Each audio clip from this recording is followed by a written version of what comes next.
बात करते हैं काली सल्फ की। एक बेहतरीन होम्योपैथिक मेडिसिन है। इसका अल्टीमेट इंडिकेटर को समझने की कोशिश करते हैं, जिसके बेसिस पर अगर काली सल्फ अगर आप देते हैं तो अच्छा रिजल्ट आएगा। छोटे से वीडियो में काम की बात समझते हैं काली सल्फ के बारे में। तो देखिए, जो काली सल्फ है बायोकेमिक रेमेडी है। होम्योपैथी में भी इसका पोटेंटाइज फॉर्म में भी यूज कर सकते हैं, जैसे 30 CH या फिर 200 CH इस तरह से यूज कर सकते हैं। लेकिन सुसलर ने इसको 12 टिश्यू रेमेडी के सेक्शन में लिखा है, जो कि सेल की डिफिशियंसी की वजह से जो सिम्टम्स आते हैं। तो सुसलर साहब का कॉन्सेप्ट ये था कि जैसे कोई सेल है, सेल के अंदर जितने भी मॉलिक्यूल्स पाए जाते हैं, 12 टाइप के साल्ट पाए जाते हैं, 12 साल्ट पाए जाते हैं। तो उनमें से किसी की अगर कमी होगी तब साइन और सिम्टम्स आएंगे, साइन सिम्टम्स आएंगे। तो बायोकेमिक रेमेडी का सिद्धांत है कि डिफिशियंसी की वजह से सिम्टम्स आ रहे हैं। तो आज का वीडियो जो है काली सल्फ के बारे में है। इसका फार्मूला है इस तरह से K2SO4 पोटेशियम सल्फेट, इसी को काली सल्फ बोलते हैं। तो देखिए, सेल के अंदर जो पोटेशियम सल्फेट है वो इस तरह से पाया जाता है कि K2 अलग होता है, SO4 अलग होता है। तो देखिए, जैसे ये SO4 है, 2 नेगेटिव है। ये ऑक्सीजन कैरियर का काम करता है, ऑक्सीजन के एक जगह से दूसरी जगह जाने में हेल्प करता है। ठीक उसी तरीके से वही काम FeO करता है। यानी ये दोनों कैसे हैं? ऑक्सीजन कैरियर, यानी ऑक्सीजन एक जगह से दूसरी जगह जाता है तो उसमें हेल्प करते हैं। अगर यही दोनों केमिकल यानी SO4 2 negative plus FeO iron का ऑक्साइड और कोई ऑर्गेनिक मैटर मिल जाए,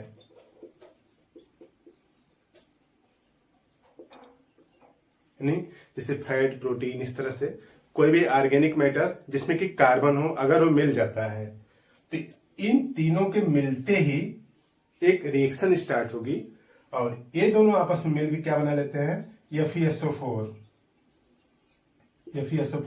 प्लस नेसेंट ऑक्सीजन बना लेते हैं। अब इसी नेसेंट ऑक्सीजन का पूरा रोल है काली सल्फ के सिम्टम्स को प्रोड्यूस करने में। तो सीधी सी बात एक बार फिर से समझते हैं।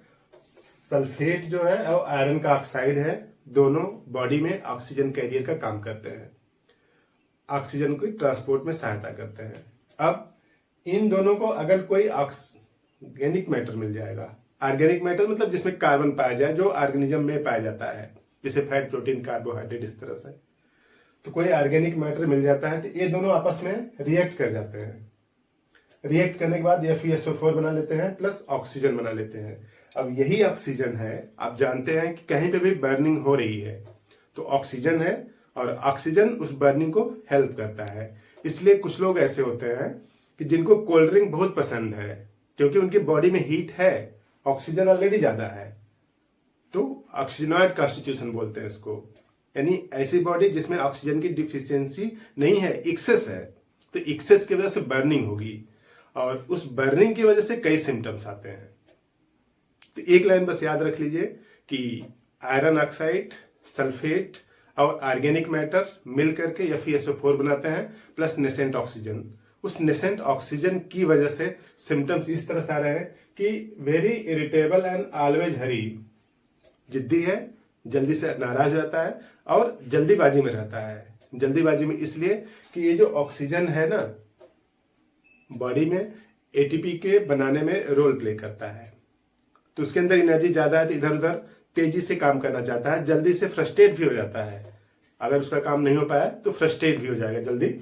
और headache worse in warm room, गर्म रूम में, वार्म रूम में हेडेक उसका बढ़ जाता है, क्योंकि उसके अंदर ऑलरेडी हीट है और कमरा भी अगर गर्म हो जाए तो उसका सर दर्द बढ़ जाता है। और खास बात, ड्रेड ऑफ हॉट ड्रिंक, चाय या फिर कोई भी गर्म मटेरियल वो बॉडी के अंदर नहीं जाने देना चाहता। ठंडा खाना पसंद है उसको, गर्म खाना पसंद नहीं आता, हॉट ड्रिंक नहीं पसंद है उसको। और लाइक कोल्ड ड्रिंक से उसको आराम मिलता है। कोल्ड ड्रिंक से उसको आराम मिलता है। तो इस तरह से देखिए, बर्निंग हीट इन स्टमक, पेट में जलन हो रही है, गैस जैसा बनती है, डकार आ रही है, डकार भी यहाँ पर गले तक आ जाती है जैसे जलता हुआ, और बर्निंग थ्रस्ट है, नाजिया है, वोमिटिंग है, उल्टी जैसा लग रहा है, जलन, प्यास लग रही है तुरंत उल्टी हो जा रही है। प्यास, जलन को ठंडा करने के लिए, जलन को कम करने के लिए पानी पी रहे हैं लेकिन उल्टी हो जा रही है। और सिस्टाइटिस है, यानी जो पेशाब की थैली है उसमें इन्फ्लेमेशन है, इन्फ्लेमेशन की थर्ड स्टेज में अच्छा काम करती है। और एल्ब्यूमिनेरिया है, एल्ब्यूमिन जा रहा है, पेशाब में प्रोटीन जा रहा है। और फ्रीक्वेंट यूरिनेशन एट नाइट, रात में कई बार पेशाब लग रही है। और सबसे अल्टीमेट इंडिकेटर ये है कि अगर सेल के अंदर पोटेशियम सल्फेट की कमी होगी तो जो जीभ है ना, जीभ पर एलोइस कोटिंग आ जाएगी। अगर व्हाइट कोटिंग है तो एंटी इंप्रूव जैसा सिम्टम्स है, यहाँ पे एलोइस कोटिंग है। इवन अगर कोटिंग नहीं है जीभ पर तो यूं समझ लीजिए कि कहीं से भी म्यूकस मेम्ब्रेन से जब सिक्रेशंस निकलता है, कुछ मटेरियल निकलेगा तब वो पीला निकलता है, एलोइस ग्रीन मटेरियल निकलता है किसी भी सिक्रेशन से, पस हो चाहे पसीना हो या किसी भी तरीके का हो। कुछ लोगों की पसीना जो होता है, अंडरवियर बनियान जो पहनते हैं, तो वहां पे देखेंगे तो जो लाइन होती है उस पर पीला पीला मटेरियल डिपॉजिट हो जाता है। तो सिक्रेशंस किसी भी म्यूकस मेम्ब्रेन का एलो हो या फिर जीभ पर एलोइस कोटिंग हो और पेशेंट को जल्दीबाजी लगी रहती है, इंतजार नहीं करना चाहता, और बर्निंग कहीं पे भी हो, किसी तरीके की हो, तो आप काली सल्फ के बारे में सोच सकते हैं। अब काली सल्फ बायोकेमिकल रेमेडी है, इसका जो काउंटर पार्ट है सेम तरह के सिम्टम्स प्रोड्यूस करता है पल्सेटिला। पल्सेटिला भी में एलोइस डिस्चार्ज है, चाहे जिस टाइप का डिस्चार्ज हो, ल्यूकोरिया भी एलोइस आ रहा है यहाँ पे। और पल्सेटिला को भी कमरे में, बंद कमरे में अच्छा नहीं लगता, ओपन हवा पसंद है उसको। तो इस तरह से जो काली सल्फ है उसका इंडिकेटर इस क्लियर कट है।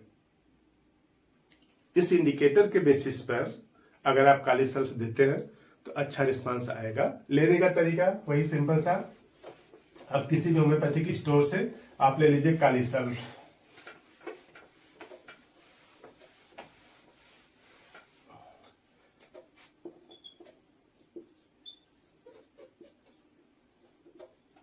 काली सल्फ 3x पावर की ले लीजिए। इसका 4 टैबलेट हाफ कप गर्म पानी में घोल के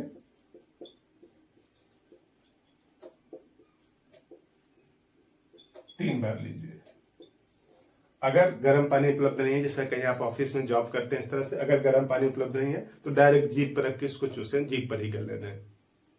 और बड़ी सी रेमेडी है, कई सिम्टम्स हैं इसके काली सल्फ के, लेकिन प्राइम इंडिकेटर सिम्टम्स यही है कि जीभ पर कोटिंग हो गई एलोइस कलर की।